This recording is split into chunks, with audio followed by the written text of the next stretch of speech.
2024 चुनाव में सियासी योद्धाओं की हुंकार, शिवाजी की धरती से चीते की दहाड़। मोदी ना होते तो क्या राम मंदिर नहीं बनता? अब क्या मोदी राज में राज ठाकरे करेंगे राज? चचेरे भाई पर ठाकरे का जुबानी वार, देखे सिर्फ धर्म ज्ञान पर।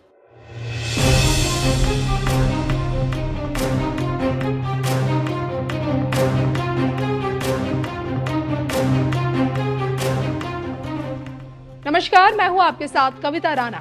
मोदी गारंटी में राम भक्तों का सपना साकार हुआ है। मोदी गारंटी में अयोध्या संवर चुकी है।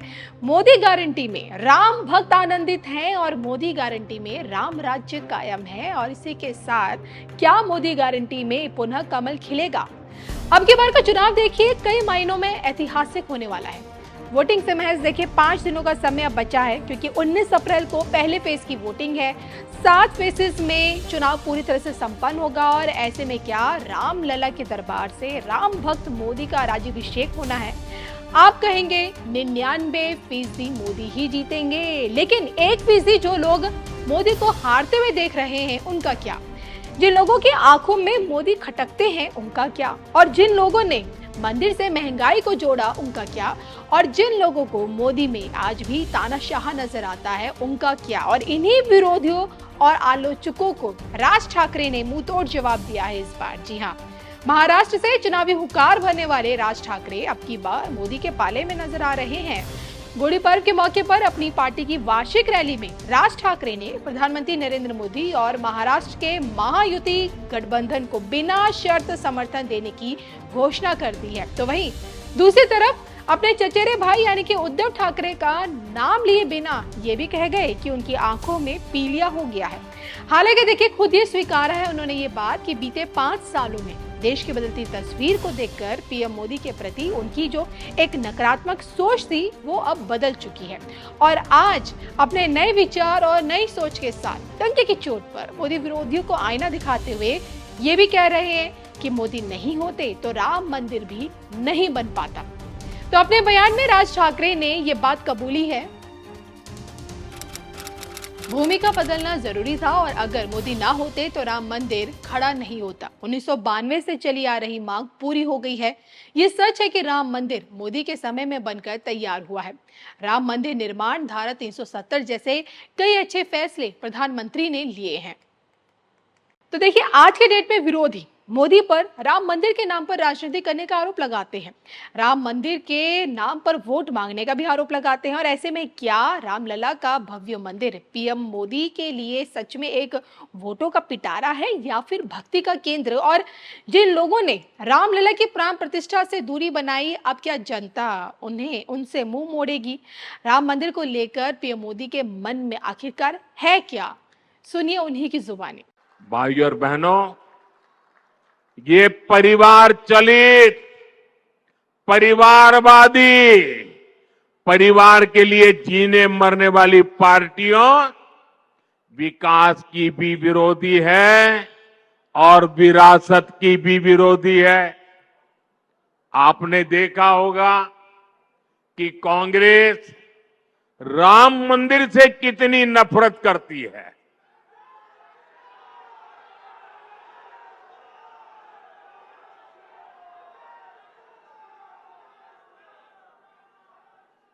कांग्रेस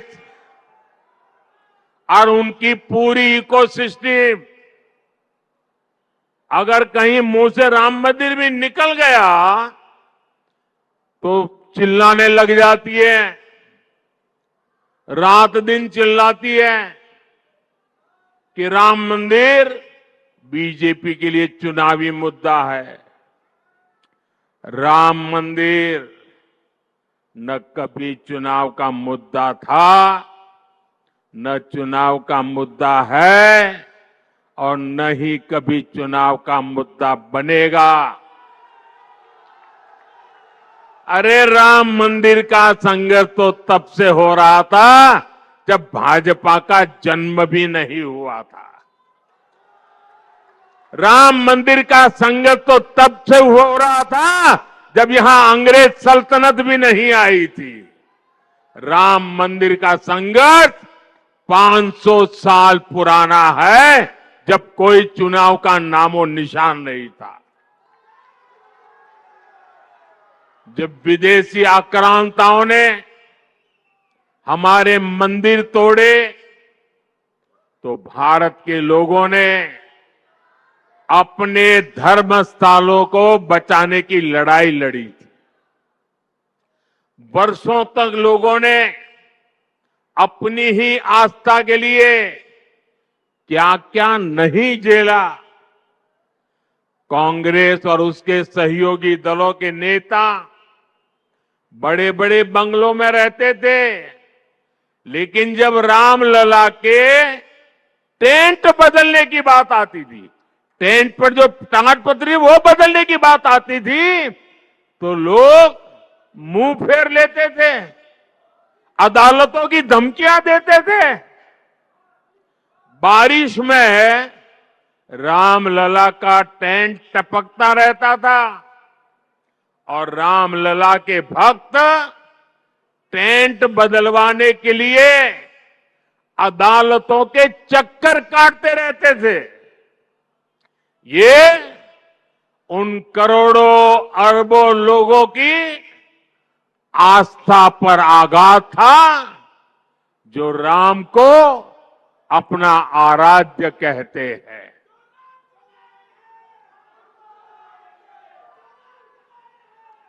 और हमने इन्हीं लोगों से कहा कि एक दिन आएगा जब रामलला भव्य मंदिर में विराजेंगे।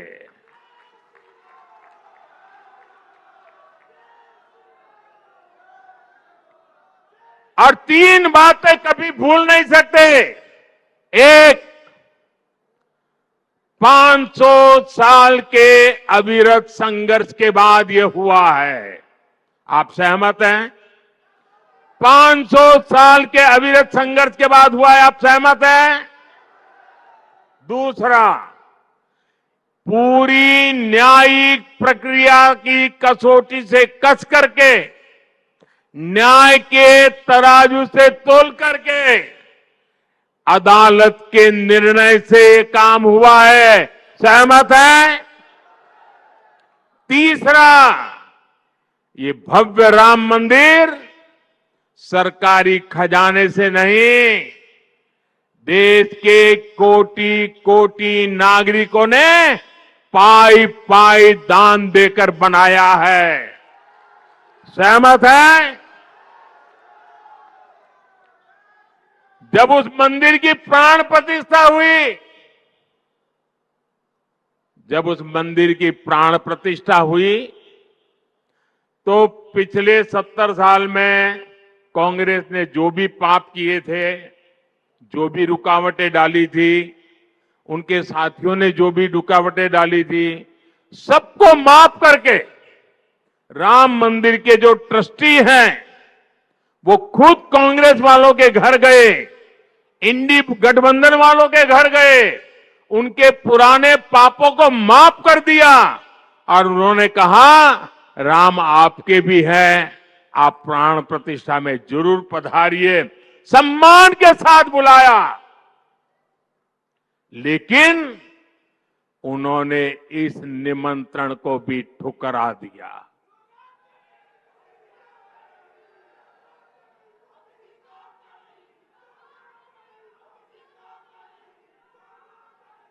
कोई बताए वो कौन सा चुनावी कारनामा था जिसके दबाव में आपने राम मंदिर के प्राण प्रतिष्ठा के निमंत्रण को ठुकरा दिया? वो कौन सी चुनावी खेल था कि आपने प्राण प्रतिष्ठा के पवित्र कार्य को ठुकरा दिया? ये कांग्रेस वाले, इंडी गठबंधन वाले, जो इसे चुनाव का मुद्दा कहते हैं, उनके लिए चुनावी मुद्दा था, देश के लिए ये श्रद्धा का मुद्दा था, ये धैर्य की विजय का मुद्दा था, ये आस्था और विश्वास का मुद्दा था, ये 500 वर्ष की तपस्या का मुद्दा था।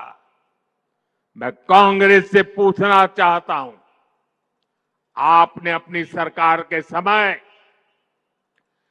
दिन रात जब इसका विरोध किया, तब ये किस चुनाव का मुद्दे के तहत आप कर रहे थे? लेकिन आप राम भक्तों की आस्था देखिए, मंदिर बना तो ये लोग इंडी गठबंधन वालों के घर प्राण प्रतिष्ठा का आमंत्रण देने के लिए खुद गए।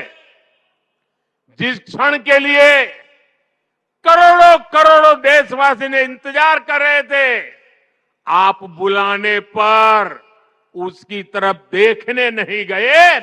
पूरी दुनिया के राम भक्तों ने आपके इस अहंकार को देखा है, आपकी चुनावी मनसा को देखा है। ये चुनावी मनसा थी कि आपने प्राण प्रतिष्ठा का निमंत्रण ठुकरा दिया। आपके लिए चुनाव का खेल है। एक किस तरह की तुष्टीकरण की राजनीति थी। भगवान राम को काल्पनिक कहकर कांग्रेस किस वोट बैंक को खुश करना चाहती थी।